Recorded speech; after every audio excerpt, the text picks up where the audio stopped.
Kita total semua ada 14 kelompok. Kalau 14 kali 4 saja sudah 44 orang.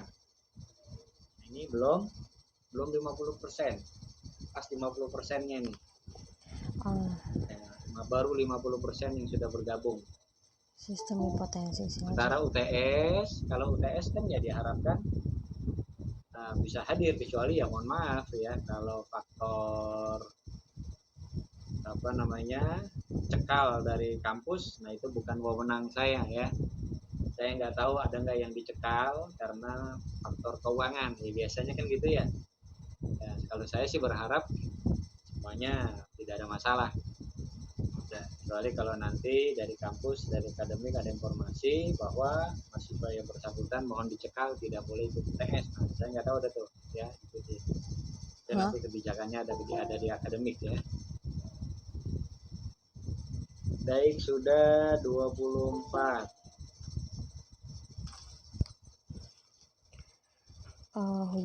Uji hipotensis adalah metode pengambilan keputusan yang didasarkan dari serata bagian percobaan yang terkontrol maupun dari observasi data.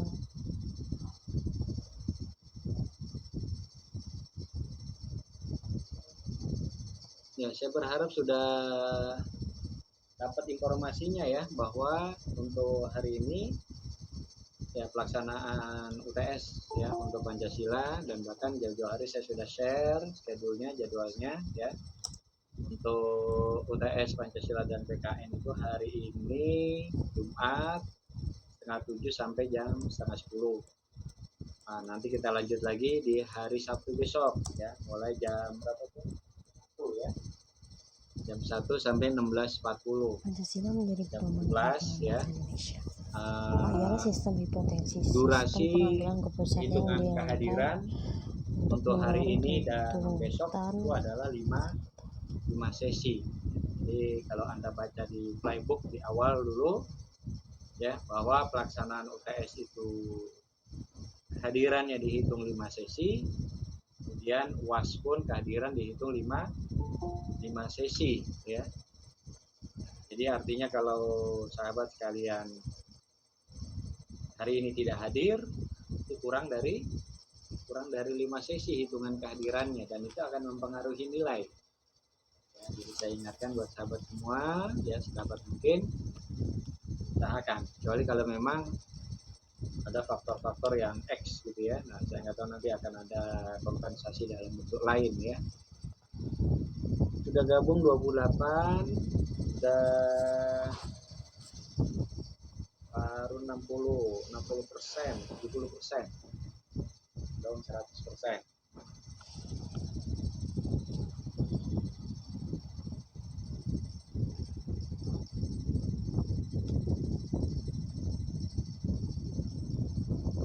Belum 100% yang hadir.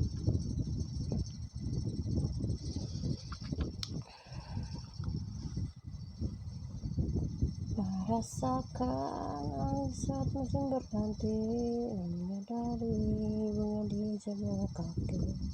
Jika dapat mensyukuri keberadaan kecil itu, kita dapat rasakan. Oke, baik, 28. Apakah kau melihat langit ini saya melihat nih kelompok yang sudah lengkap. Bismillah.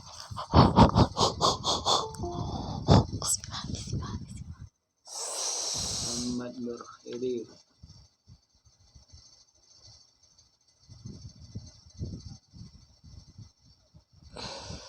Waktu terlihat begitu indahnya,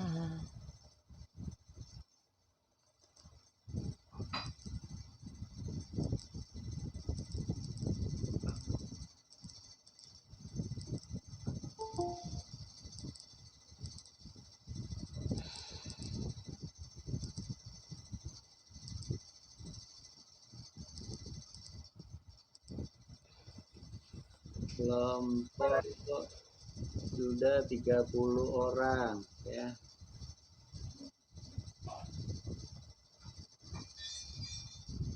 Kelompoknya Sarwo Edi, mana kelompok Sarwo Edi di sini sudah hadir.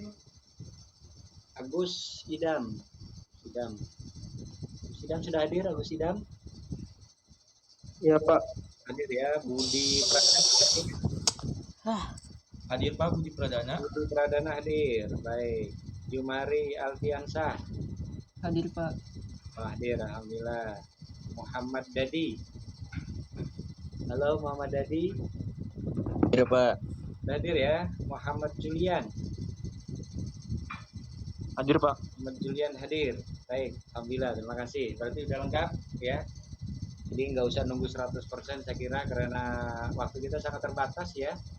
Jadi kalau sampai jam setengah 10 saja, kalau satu kelompok itu kisaran 20-25 menit, itu baru 5 atau 6 kelompok. 5 kelompok lah paling tidak ya. Jadi kita berharap memang untuk hari ini dan besok semua kelompok bisa presentasi ya. Baik, saya berharap untuk kelompok Sarwo Edi Wibowo udah siap ya. Siapa presenternya nih? Ada presenternya Sarwo Edi Wibowo? Dari Agus, Budi, Jumari, Dadi, Julian.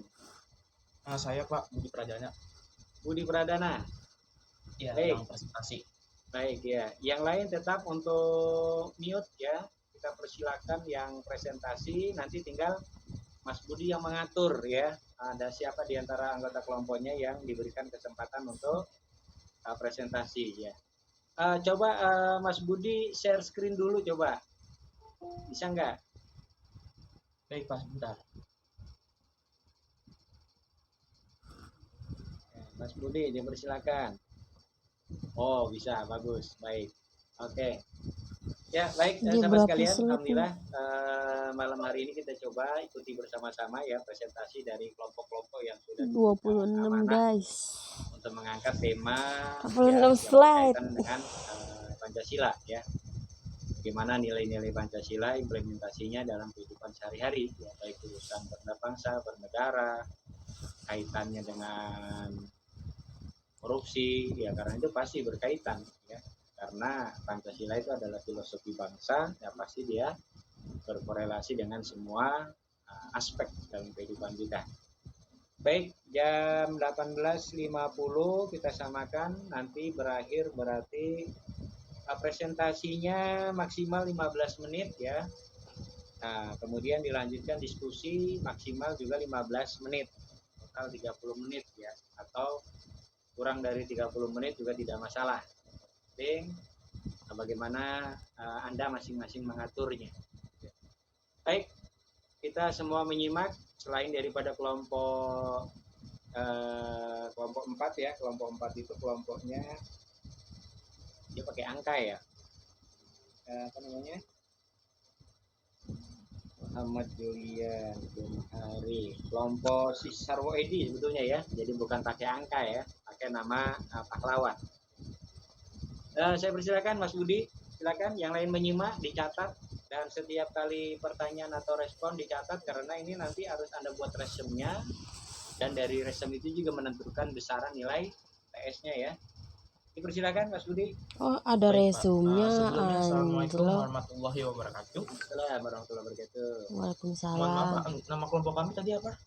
Kelompok Sarwo Edi Wibowo. Sarwo Edi Wibowo. Edi Wibowo. Ya, bukan pakai angka ya, nama Oke, pahlawan. Pak. Saya edit terlebih dahulu ya Pak. Ya, baik.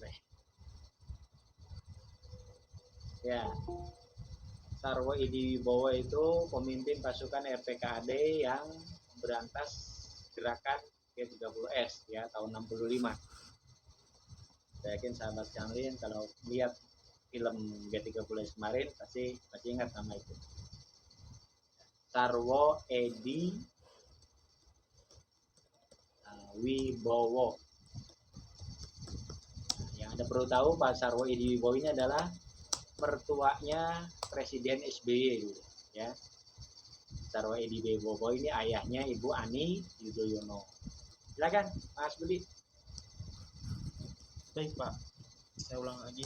Sebelumnya Assalamualaikum warahmatullahi wabarakatuh. Waalaikumsalam warahmatullahi wabarakatuh. Waalaikumsalam warahmatullahi wabarakatuh. Di sini kami dari kelompok Sarwo Edi Wibowo terdiri dari Jumari Alfiansyah, Agus Idam Jumari, saya sendiri Budi Pradana, Muhammad Dadi Hidayatullah, dan Muhammad Julia. Kelompok kami akan membahas tentang korupsi di masa pandemi COVID-19 atau COVID-19.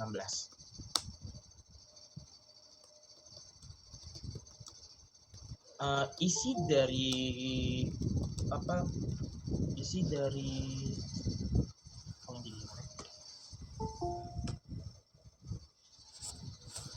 dari korupsi di masa pandemi COVID-19 adalah isunya bagaimana penyimpangan bansos menjadi korupsi di politik di Indonesia. Yang kedua adalah program bantuan sosial selama pandemi COVID-19 atau COVID-19, mewaspadai korupsi pengadaan bansos di masa darurat, paradoks demokrasi dan korupsi di Indonesia, dan terakhir adalah korupsi bansos sebagai korupsi politik. Bantuan sosial. Program penyaluran dana bantuan tunai atau bantuan dalam bentuk natura tanpa adanya iuran yang ditargetkan pada masyarakat miskin atau rentan. Definisi Bank Dunia. Saya akan menjelaskan tentang definisi Bank Dunia. Bank Dunia atau yang dikenal oleh masyarakat oleh luar adalah World Bank, merupakan lembaga keuangan internasional yang memiliki perwakilan di hampir setiap negara. Secara definisi, pengertian dari Bank Dunia adalah lembaga internasional yang memberikan bantuan dan nasihat keuangan kepada negara yang membutuhkan. Lembaga ini juga bisa membantu pendidikan ataupun pengembangan kesehatan.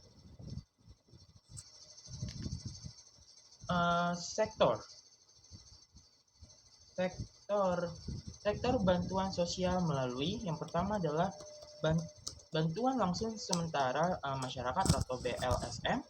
Yang kedua adalah program beras bersubsidi, dulu Raskin, beras miskin, dan Rastra atau beras sejahtera. Yang ketiga adalah jaminan kesehatan nasional, penerimaan bantuan iuran atau JKN PBI. Yang keempat adalah program Indonesia Pintar atau PIP. Yang kelima adalah program Keluarga Harapan atau PKH. Faktanya, angka kemiskinan pada bulan September tahun 2006 mencapai 10,6%. Lalu, rumah tangga miskin dan rentan sebanyak 26 juta. Ibu Sri Mulyani, angka kemiskinan tahun 2020 melonjak sampai 4,88 juta atau 25,14 juta orang. Angka kepengangguran selama masa COVID-19 atau COVID-19 bertambah sekitar 2 juta orang. Selanjutnya adalah Bappenas, penduduk miskin tahun 2020 bertambah sebanyak 2 juta orang.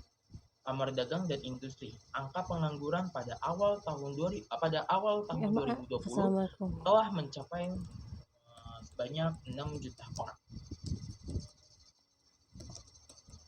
Permasalahan dan akibat. Rasta, kesalahan terbesar dalam hal akumulasi penerimaan manfaat. Kesalahan besar dalam hal akumulasi penerimaan manfaatnya menurunnya besaran manfaat.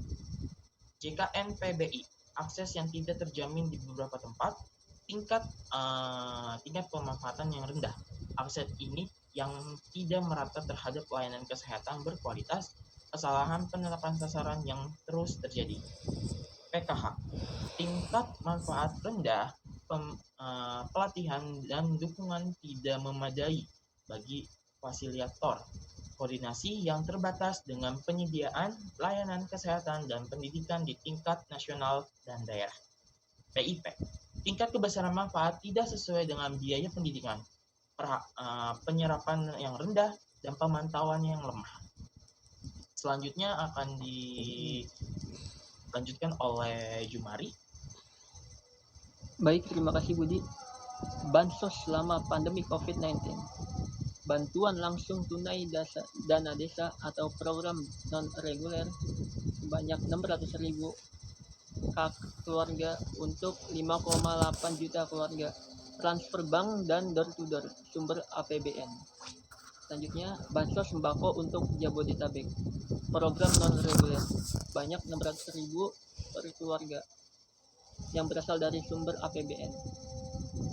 Bantuan sosial tunai program non-reguler di luar Jabodetabek sebesar 600.000 per keluarga untuk 9 juta keluarga. Sumbernya dari APBN dan Kemensos. Pembebasan biaya listrik program non-reguler untuk pengguna 450 kV dan 900 volt, pembebasan biaya dan potongan 50% untuk 24 penjuta pengguna. Kartu prakerja program reguler sumber dana APBN sebesar 1 juta atau pelayanan insentif sebesar 600.000 per bulan dan lain-lain untuk 5,6 juta orang. Penambahan peserta program keluarga harapan program reguler bentuk bantuan tunai sumber APBN Kemensos untuk 10 juta keluarga.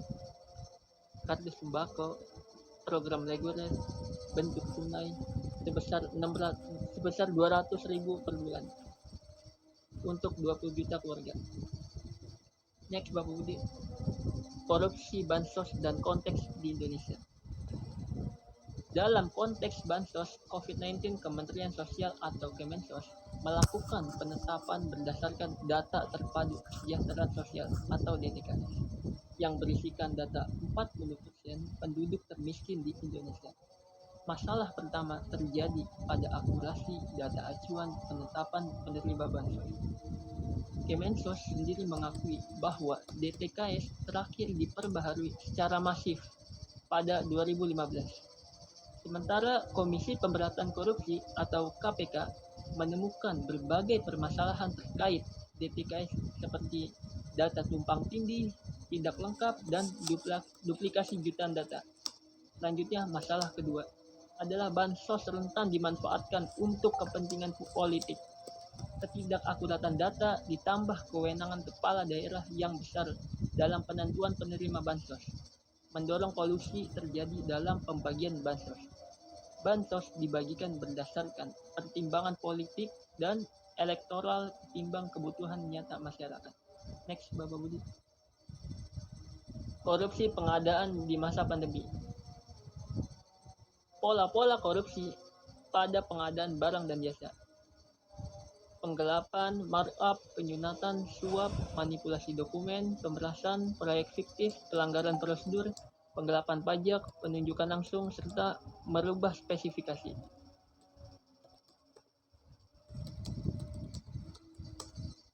Bentuk korupsi di bidang pengadaan barang dan jasa.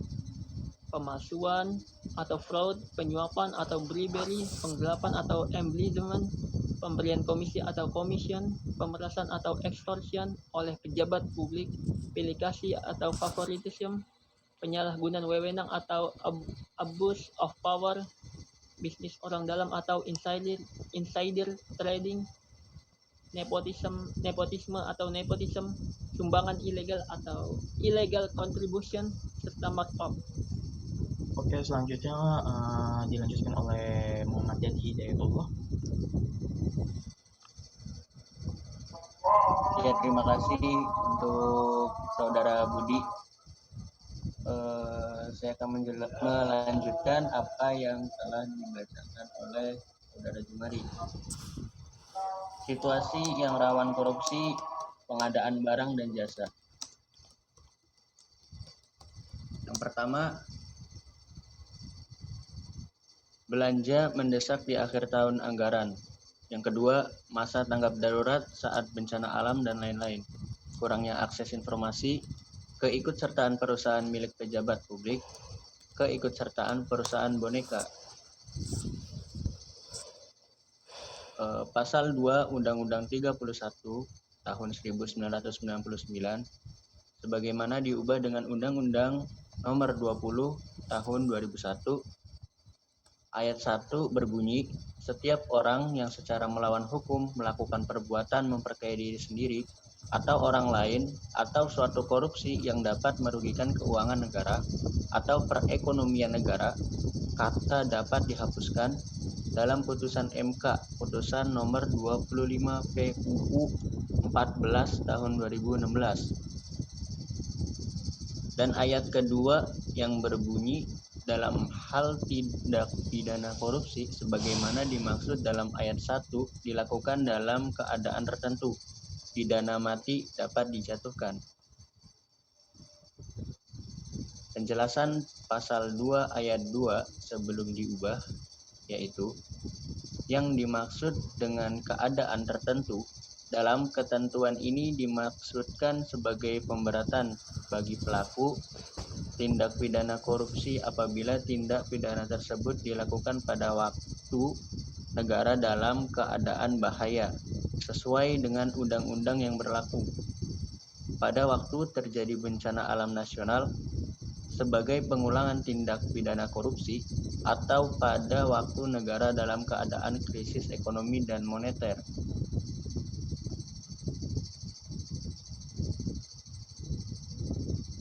Penjelasan pasal 2 ayat 2 setelah diubah dengan Undang-Undang Nomor 20 Tahun 2001, yang dimaksud dengan keadaan tertentu dalam ketentuan ini adalah keadaan yang dapat dijadikan alasan pemberatan pidana bagi pelaku tindak pidana korupsi, yaitu apabila tindak pidana tersebut dilakukan terhadap dana-dana yang diperuntukkan bagi penanggulangan keadaan bahaya, bencana alam nasional, penanggulangan akibat kerusuhan sosial yang meluas, penanggulangan krisis ekonomi dan moneter, dan pengulangan tindak pidana korupsi.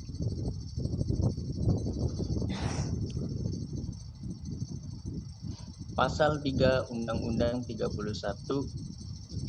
tahun 1999. Setiap orang yang dengan tujuan menguntungkan diri sendiri atau orang lain atau suatu korporasi menyalahgunakan kewenangan, kesempatan, atau sarana yang ada padanya karena jabatan atau kedudukan yang dapat merugikan keuangan negara atau perekonomian negara. Kata dapat dihapuskan dalam putusan MK putusan nomor 25 PUU 14 tahun 2016. Oke, selanjutnya dibaca oleh Muhammad Julian.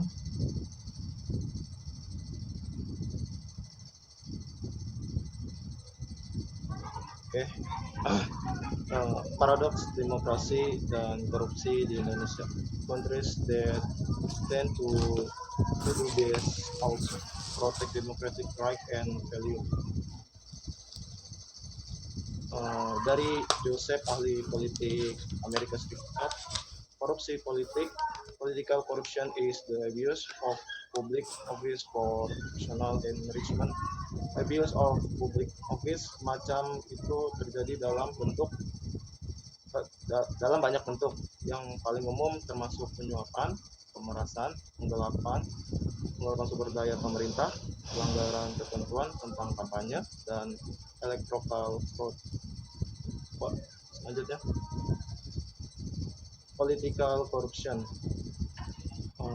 Ini Amundsen, CNI 2006, ahli politik Norwegia.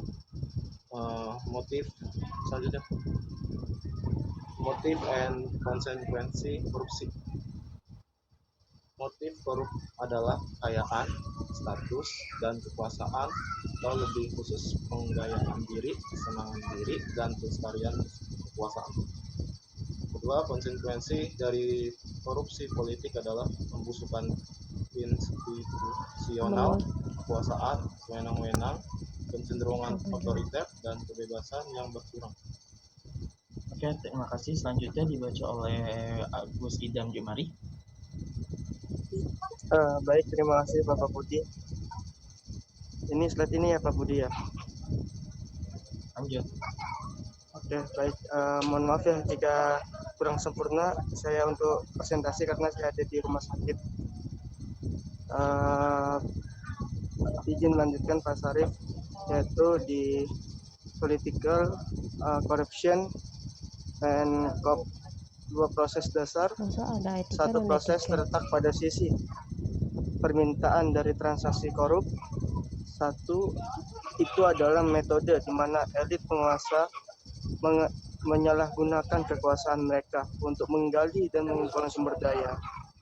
Itu terjadi ketika pemegang kekuasaan politik memperkaya diri mereka sendiri secara individu dan kolektif. Proses lainnya adalah penggunaan sumber daya secara koruptif untuk tujuan pelestarian dan perluasan kekuasaan.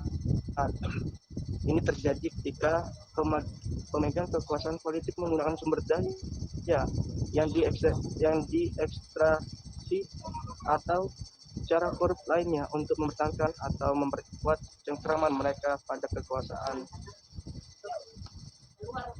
Di next, Pak Budi. Power pressure pavilion. Pertahanan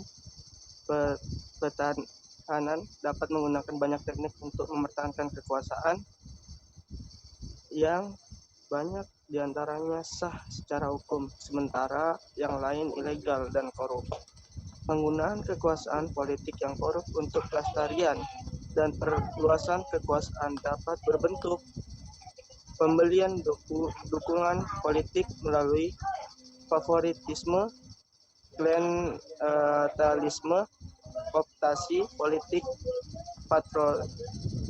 patronas, dan pembelian suara voting buying. Sarananya mencakup distribusi manfaat finansial dan material, uang, hadiah, dan lain-lain, tetapi juga nilai-nilai simbol seperti status. Penggunaan kekuasaan politik yang korup untuk pelestarian dan perluasan kekuasaan juga mencakup manipulasi berbagai lembaga pengawasan dan kontrol, mencipta berbagai sindrom impunitas. Silakan, Bu. Penggunaan uang dan bujukan materi. Salah satu bentuk korupsi politik untuk pelestarian kekuasaan adalah penggunaan uang dan bujukan material untuk membangun kesetiaan politik dan dukungan politik. Loyalitas dan dukungan politik dapat dipilih dengan banyak cara, dapat berbentuk pemberian uang langsung atau janji-janji manis yang sering kali kita dengar, tawaran pekerjaan, penunjukan dan posisi jabatan dalam pemerintahan atau posisi dalam perusahaan publik, dana negara untuk kampanye. Mereka suatu korupsi politik ketika sumber daya negara yang tersedia bagi pemegang jabatan untuk keperluan politik ternyata digunakan untuk kampanye partai dan pemilihan dengan cara bias dan tidak konstitusional. Dukungan material kepada partai politik dan kampanye politik juga dapat diperoleh dari bisnis swasta dan menjadi suatu yang korup jika sumber daya negara atau keuntungan lainnya ditawarkan sebagai imbalan. Kesimpulannya dari presentasi pada malam hari ini dari kelompok kami, yaitu bansos sangat dibutuhkan dalam upaya mengurangi masalah kemiskinan di Indonesia. Namun ada potensi penyimpangan menjadi tindak pidana korupsi, khususnya korupsi pengadaan, dan bisa menjadi modal korupsi politik dalam proses demokrasi seperti pemilihan kepala daerah. Terima kasih. Ini yang bisa kami sampaikan. Wallahul muwaffiq ila aqwamit thoriq. Wassalamualaikum warahmatullahi wabarakatuh. Ada yang mau bertanya? Saya. Boleh. Ya. Saya namanya dan nama kelompoknya. Assalamualaikum warahmatullahi. Udah boleh dipersilakan? Boleh. Sebutkan nama dan kelompoknya. Ya. Assalamualaikum warahmatullahi wabarakatuh. Assalamualaikum warahmatullahi wabarakatuh. Nama saya Laila Cahyu Agisti dari kelas KA kelompok Kartini. Saya ingin bertanya, kan tadi materinya tentang korupsi ya kan? Ya. Korupsi bansos. Saya mau bertanya, siapa yang menanggung kerugian negara akibat ulah koruptor yang korupsi tersebut. Oke, terima kasih untuk Laila. Kelompok Kartini kita keep dulu. Selanjutnya dari kelompok selanjutnya. Saya Bapak Budi. Saya juga. Aldiansyah dulu. Saya dong, saya Bud. Aldiansyah. Ya, assalamualaikum semuanya. Waalaikumsalam. Saya dari kelompok M Natsir. Ingin bertanya Bapak Budi, bagaimana cara mengatasi korupsi di era pandemi ini? Oke, bagaimana cara mengatasi korupsi di era pandemi? Oke, kita Ya. Boleh saya untuk Pak Syarif, untuk pertanyaan ini sampai berapa? Waktu presentasinya 3 lah ya. 3, berarti 3 satu lagi ya Pak? Ya, satu lagi boleh. Oke, Boleh saya ya Pak? Pak Rohman dari Iya. Pak Rohman, boleh. Assalamualaikum warahmatullahi wabarakatuh. Nama saya Rohman dari kelompok Singamangaraja. Yang saya tanyakan adalah istilah dari paradok demokrasi. Itu yang pertama. Yang kedua adalah di sini ada kata-kata singkatan seperti Rasta, JKN, PBI, PIP, dan PKH. Mohon itu dijelaskan. Terima kasih. Assalamualaikum warahmatullahi wabarakatuh. Nanti untuk pertanyaan ini adalah menjelaskan tentang Rasta. Habis itu apa lagi Pak Rohman? Rasta, JKN, PBI. Oh, itunya PIP. menjelaskan tentang itunya ya Pak. Iya. Oke, baik, kita keep dulu. Pak Syarif boleh ditunggu sebentar untuk menjelaskan. Iya, silakan. Oke, terima kasih.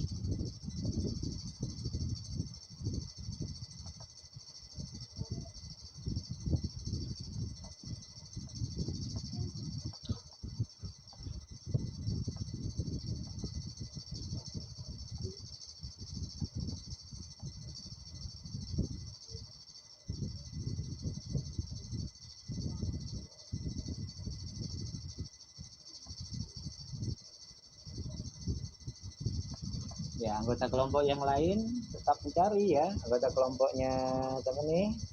Tarwo Edi Wibowo, jika memang sudah ada tahu jawabannya silakan. Jadi tidak harus menunggu Mas Budi ya. Karena ini kerja kelompok.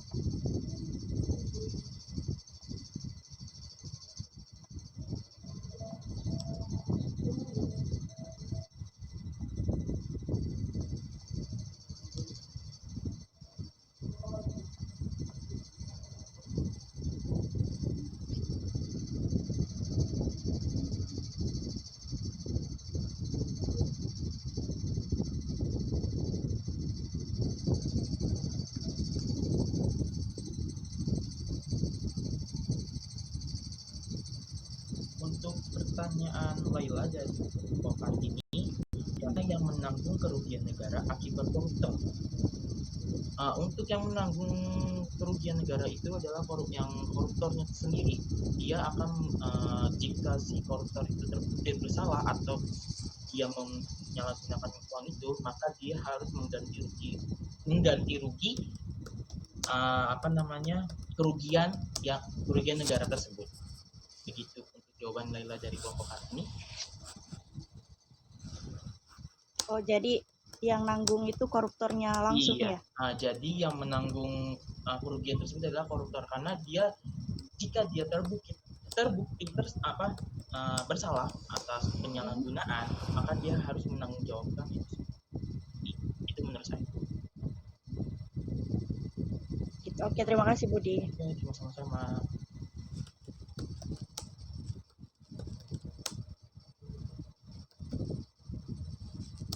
Ya, pertanyaan Aldiansyah yang kedua tadi ya. Iya Pak. Silakan, siapa yang bisa jawab tuh dari kelompok Tarwo Edi?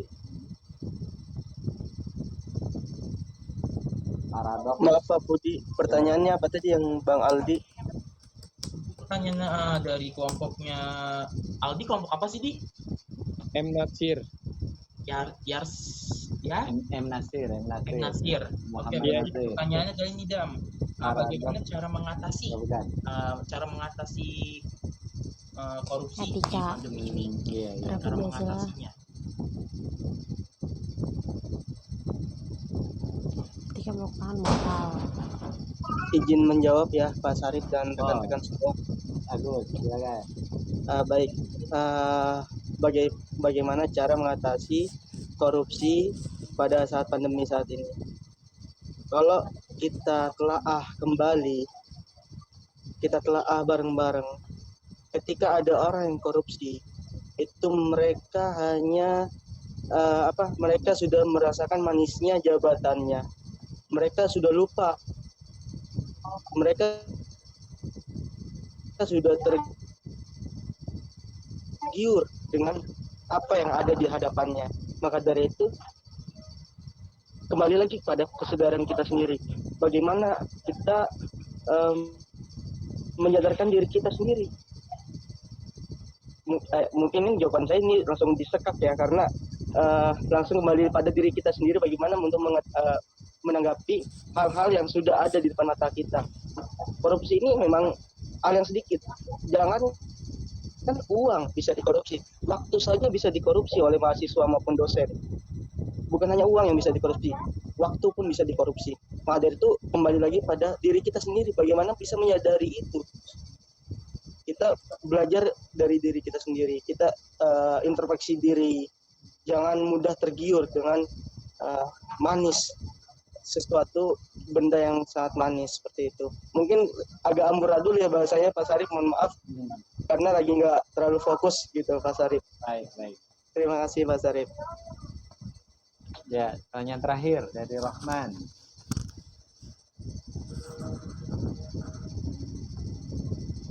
Bentar Pak, masih dicari. Pertanyaannya apa Pak Budi? Mohon maaf. Untuk pertanyaan ketiga adalah menjelaskan tentang Rastra, JKN PBI. Dua itu aja sih tadi, Rastra dan JKN PBI. Masukkan paradoks demokrasi kalau nggak salah tuh ya, kan? Paradoks demokrasi pengertiannya. Ya. Paradoks apa tadi? Apa itu paradoks demokrasi? Oke, sebentar.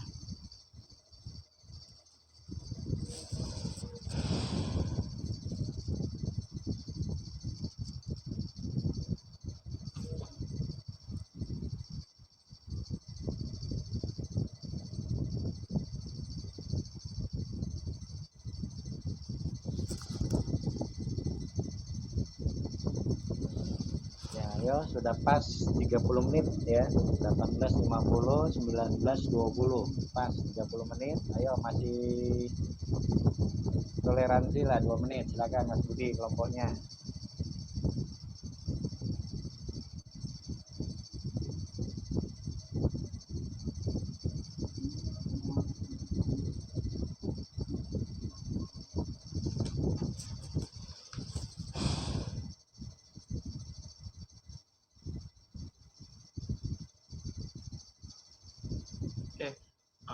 Dijawab lagi untuk pertanyaan Pak Rohman, penjelasan dari Rastra, terus habis itu JKN PBI, dan tadi paradoks demokrasi.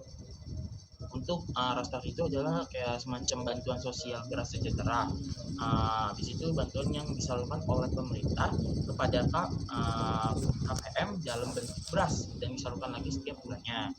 Terus untuk jaminan JKN itu adalah jaminan kesehatan nasional, merupakan bagian dari sistem jaminan sosial nasional atau disingkat SJSN yang diselenggarakan dengan menggunakan mekanisme asuransi kesehatan sosial yang bersifat wajib berdasarkan Undang-Undang pada nomor 40 tahun 2004 tentang sistem jaminan sosial nasional dengan tujuan untuk memenuhi kebutuhan dasar dan kesehatan masyarakat yang layak diberikan kepada semua orang atau setiap orang yang telah membayar iuran atau iuran yang telah dibayar oleh habis itu tadi paradoks demokrasi ini. Paradoks demokrasi adalah orang yang tidak percaya lagi pada demokrasi. Demokrasi dianggap sebagai ciptaan pengadapan Arab Barat yang tidak cocok untuk Indonesia. Demokrasi, ini menurut saya, demokrasi dianggap terlalu mahal dan tidak cocok untuk masyarakat kita yang lebih afdol. Alih-alih dianggap sebagai penyelamat, demokrasi dianggap sebagai penghalang. Itu menurut saya. Bagaimana Pak Rohman? Ya, terima kasih, cukup. Pak Sarif sudah? Baik ya. Jadi terima kasih buat kelompok Sarwoidibo, Pak Budi dan kawan-kawan. Terima kasih Pak Sarif sudah meluangkan waktu kelompok kami untuk presentasi, dan teman-teman semuanya dari kelompok kita, KA dan IKA kelas kita sendiri. Mohon maaf atas kesalahan kata pengucapan kata kita, ada sedikit istilahnya kalau bahasa kitanya adalah balelo ya. Mohon maaf sebelumnya. Terima kasih sudah mendengarkan presentasi kami. Assalamualaikum warahmatullahi wabarakatuh. Waalaikumsalam warahmatullahi wabarakatuh. Ya, baik. Terima kasih Mas Budi dan kelompoknya. Ya, sekedar masukan aja. Tadi kan yang diangkat itu adalah korupsi di era pandemi. Ya, sayangnya kasus-kasus korupsinya itu tidak diungkap.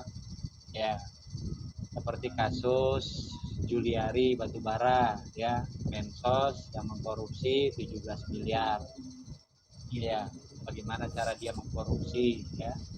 Kemudian kasus-kasus yang mungkin di bawah kasusnya Juliari Batubara juga masih banyak, apalagi sampai melibatkan anggota dewan, ya, menyangkut proyek pengadaan bahan-bahan bansos itu, ya. Ya mungkin karena keterbatasan waktu kita ya, jadi saya sangat berharap kawan-kawan juga terbuka perhatiannya, terbuka wawasannya bahwa inilah realitas ya. Yang jawabannya Agus Idam tadi kembali kepada diri sendiri itu persis yang dibilang sama Pak Menteri. Ya menurut saya cara efektif untuk mencegah korupsi itu ya bagaimana kesadaran kita. Nggak taunya dia yang korupsi, itu masalah. Kawan korupsi. Jadi Pak Menteri itu ngomongnya begitu, ya. Dan memang sebetulnya tidak cukup dengan kesadaran. Ketua KPK pernah ngomong, siapa yang korupsi bansos di era COVID harus dihukum mati. Itu Ketua KPK lah yang ngomong. Sayangnya ketika itu melibatkan kroninya, ya, melibatkan kroniknya, ini jadi melempem KPK, ya kan? Bahkan kan justru berujung kasus yang lain, misalnya kasus tes wawasan kebangsaan, ya, orang-orang yang sangat capable gitu ya, justru mereka nggak lulus ya, ada apa gitu. Makanya ada yang bilang KPK itu justru dilemahkan. Ini problem, ya. Secara hukum lemah, ya, hanya wacana saja. Ya, alih-alih membangkitkan kesadaran, ya, kalau sistemnya saja sudah lemah. Nah, ini problem kita luar biasa. Ya, nah kalau tadi mohon maaf paradoks demokrasi, bukannya masyarakat kita menolak demokrasi, tidak. Ya, justru yang realitas yang ada, perilaku pejabat pemerintah justru bertentangan dengan demokrasi itu sendiri, itu masalahnya. Nah, itu yang dimaksud paradoks demokrasi itu. Ya, bukan negara kita negara demokrasi, betul, sistem pemilu luar biasa ya, jadi kita nggak mungkin menolak demokrasi. Yang ada justru apa yang dilakukan oleh para elit itu justru bertentangan dengan sistem demokrasi yang ada. Tuh, masalahnya di situ. Jadi pengertian paradoks di sini adalah ya sesuatu yang bertentangan. Jadi pertentangan atau yang berlawanan, ya, Pak? Bukan menolak. Kita tidak menolak demokrasi, tidak. Cuma problemnya adalah ketika mereka yang diberikan amanah, pemangku jabatan, justru mereka mengingkari demokrasi itu sendiri, ya, dengan cara ya tadi korupsi sistemik, ya. Bukan hanya di bansosnya, ya, mungkin juga di vaksinnya, apalagi vaksin yang kadaluarsa, banyak sekali. Ya, sampai pada proses vaksin yang cenderung memaksa, ya, belum lagi kasus obat, ya, yang harganya sampai berlipat-lipat markup tadi kan sudah disinggung tuh, ya. Intinya korupsi terutama di era COVID ini dia tidak akan mungkin hilang kalau ya pada kenyataannya tidak ada hukum yang tegas, ya, tidak ada istilahnya apa ya, power of law gitu ya. Nah, ini problem ya, ini harus dipikirkan oleh sahabat-sahabat semua ya, saya kira. Baik, sekali lagi terima kasih buat kelompoknya Mas Budi. Ya, mohon segala catatan pertanyaan tadi itu dicatat, disatukan nanti dengan makalah ya. Kemudian buat kawan-kawan yang audiens tadi ya dari kelompok Roy Wibowo juga tetap memberikan catatan, ya, mencatat, artinya bahwa sahabat sekalian mengikuti. Nah, karena klausulnya begitu di playbook, ya. Jadi di playbook itu bahwa komponen penilaian itu di dalam UTS salah satu diantaranya adalah bagaimana semua peserta itu punya data otentik, ya, menyangkut apa yang disampaikan, presentnya, kemudian apa yang didiskusikan, ya, termasuk apa yang saya sampaikan tadi, ya. Jadi saya kira begitu, ya, artinya bahwa semua kita mendengar, semua kita mencermati, gitu ya. Baik, untuk kelompok Mas Budi terima kasih sekali lagi. Untuk berikutnya, ya. Terima kasih juga Pak sudah Baik, iya, waktunya tadi sudah. Oh iya Pak, saya mau nanya untuk makalah ini pertanyaannya di bawah kesimpulannya atau di soal paling belakang? Paling belakang gitu. Di paling belakang boleh, nggak apa-apa, setelah kesimpulan. Baik. Ya, daftar pertanyaan misalnya tadi dari Mbak Laila Ayu dari kelompok ini, dan pertanyaannya ini, jawabannya ini. Ya, banyak pertanyaan dari Mas Aldi Ariansa, pertanyaan ini, jawabannya ini. Saya kira begitu, ya. Disertakan di slide boleh. Baik, terima kasih. Untuk selanjutnya kelompok Ahmad Yani, ya, kelompok Ahmad Yani bersiap diri. Di sini ada Mbak Artina Lutia, kemudian Mas Andi Sobari, terus ada Diwa Nur, Mbak Dita, dan Timothy, Mbak atau Mas? Timothy, ya, setahu saya Timothy itu Mas laki, ya. Jadi saya berharap kelompok Artina Lucia hadir. Artina Lucia, halo. Hadir Pak. Hadir. Artina Lucia, baik. Andi Sobari, Mas Andi Sobari. Hadir Pak. Hadir, ya, baik. Ini kalau 50 orang saya kira hadir semua, ya. Diwa Nur, Mas Diwa atau Dewa nih? Diwa nggak tahu Pak kemana Pak. Mbak Dita hadir? Hadir Pak. Hadir. Mas Timothy itu Mas atau Mbak? Saya Pak, hadir Pak. Oh, berarti Mas, ya. Ya, saya ingatnya Timothy Dalton, ya, pemeran James Bond, ya. Ya, saya persilakan kelompok Ahmad Yani. Ini materinya ini, mampu nggak Pancasila menjawab tantangan zaman, ya? Mampukah Pancasila menjawab setiap tantangan zaman, ya? Sekarang kita lihat bagaimana Pancasila era Orde Lama, Orde Baru, era Reformasi, ya, sampai era yang sekarang. Dipersilakan, ya, presentasi kurang lebih 15 sampai 20 menit, ya, dilanjutkan nanti dengan diskusi. Monggo, siapa presenternya? Kelompok Ahmad Yani. Ya, Mbak Vina, Mas Andi Sobari, Diwa, Dita, Timothy, silakan. Coba saya share. Siapa? Timothy, silakan.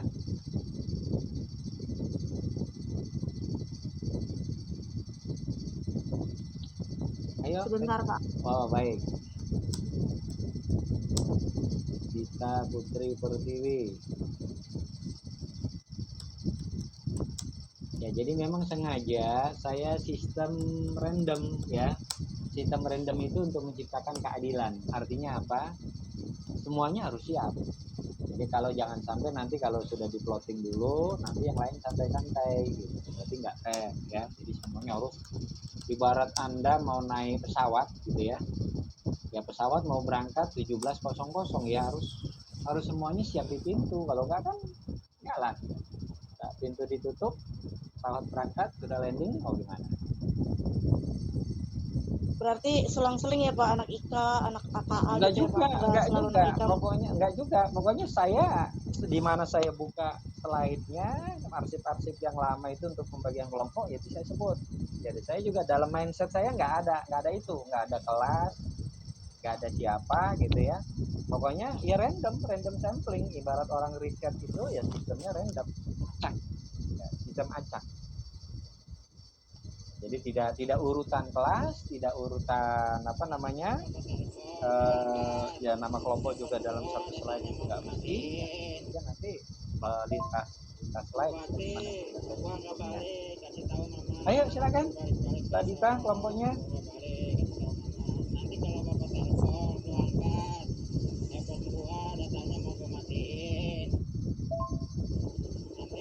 Dita, Timothy, Expert, Sobari.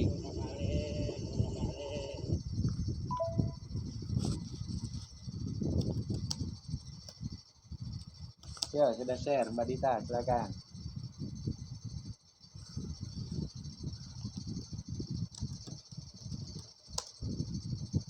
Mic-nya diaktifkan.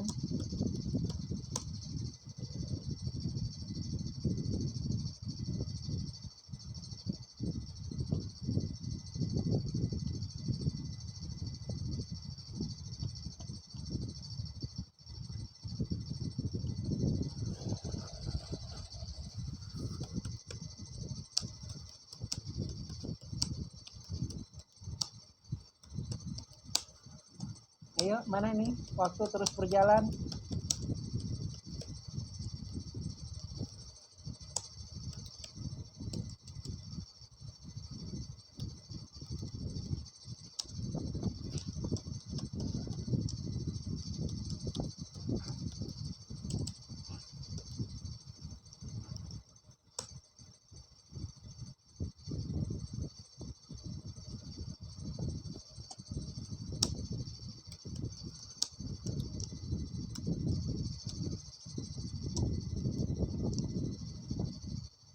Nah, mungkin Mbak Dita kendala jaringan barangkali ya.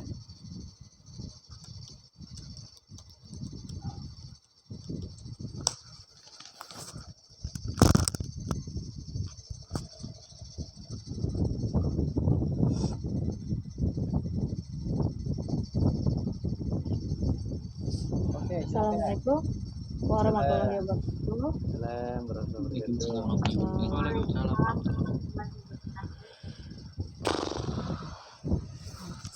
Kami dari kelompok Ahmad Yani, saya sendiri Dita Putri Pertiwi. Temanya adalah mampukah Pancasila menjawab setiap tantangan zaman?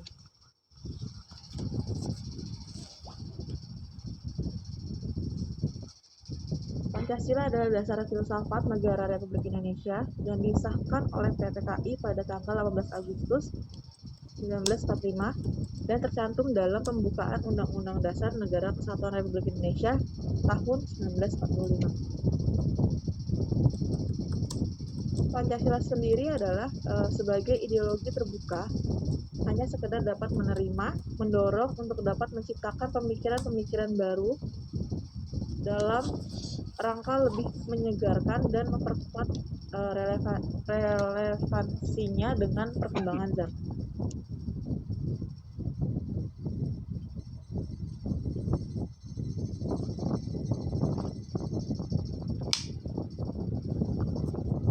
Dengan hadirnya revolusi industri 4.0 memberikan suatu tantangan baru dalam perkembangan ideologi Pancasila, disebabkan Pancasila harus menjalankan fungsinya sebagai ideologi terbuka, dinamis, dan aktual.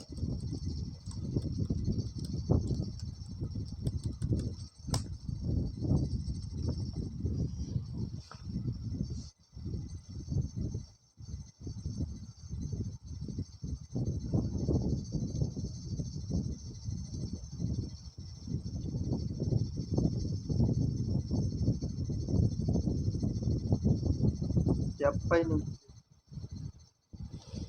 Coba lanjut, Timothy, silakan. Gua aja lah. Coba Andi. Banyak tantangan dalam mempertahankan Pancasila. Sebagai ideologi, Pancasila telah membuktikan bahwa Pancasila bukan merupakan memiliki golongan tertentu atau representasi dari suku tertentu. Pancasila itu netral dan akan selalu hidup di segala zaman seperti yang telah dilewati di tahun-tahun sebelumnya. Next.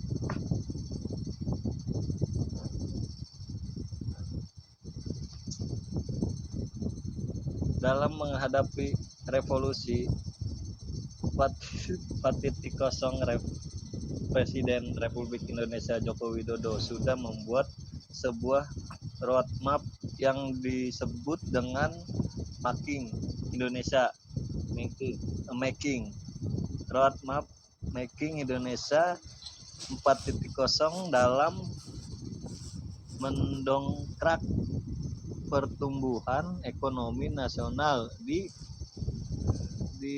era ekonomi digital, merupakan arah dari prinsip-prinsip dasar ekonomi Pancasila. Making Indonesia 4.0 yang bersifat lintas sektoral yaitu 1. Perbaikan aliran barang dalam material. 2. Desain ulang zona industri. 3. Mengakomodasi standar-standar berkelanjutan. 4.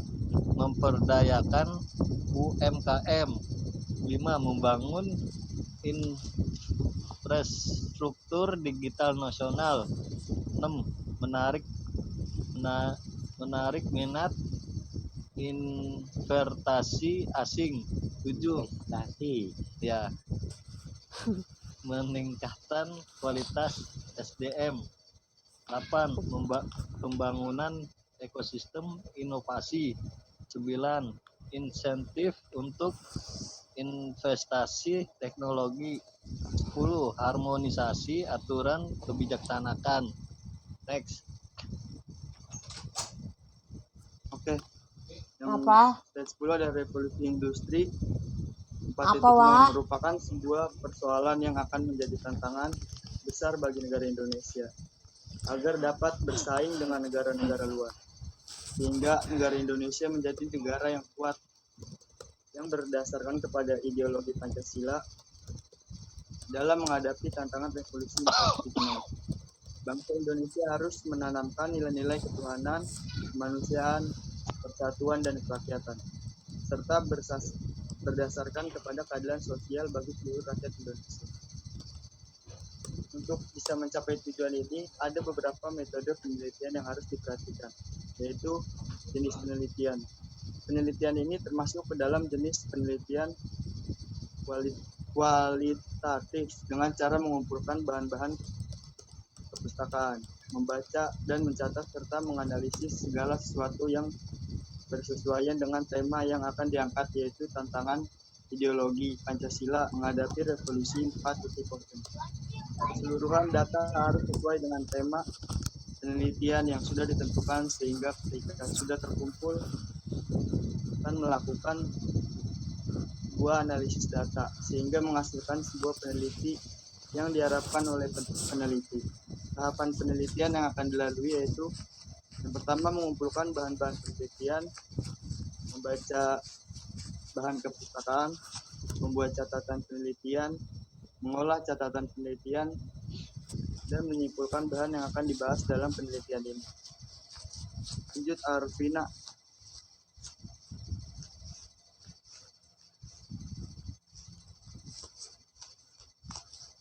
Mbak Arvina Lutfia, silakan.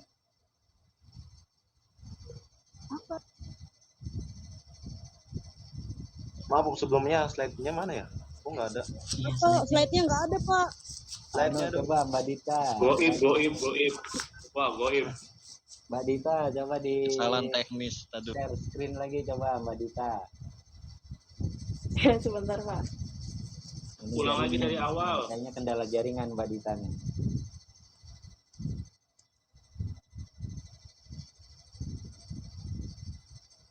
Ya, share screen lagi Mbak Dita.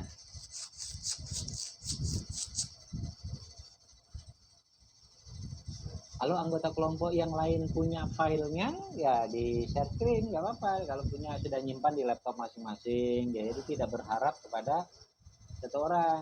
Ya, nah, antisipasi seperti itu ya. Jadi kalau diharapkan, ya karena namanya satu kelompok, kalau bisa semua anggota kelompok punya filenya. Sehingga kalau satu terkendala, yang lain sudah standby untuk share screen. Giliran siapa nih? Mbak Arvina ya? Silakan. Pak, maaf tadi ada kendala teknis di laptop error. Ya, oh ya, Jadi baik. ganti ke HP. Oh. Teknik pengumpulan data yang digunakan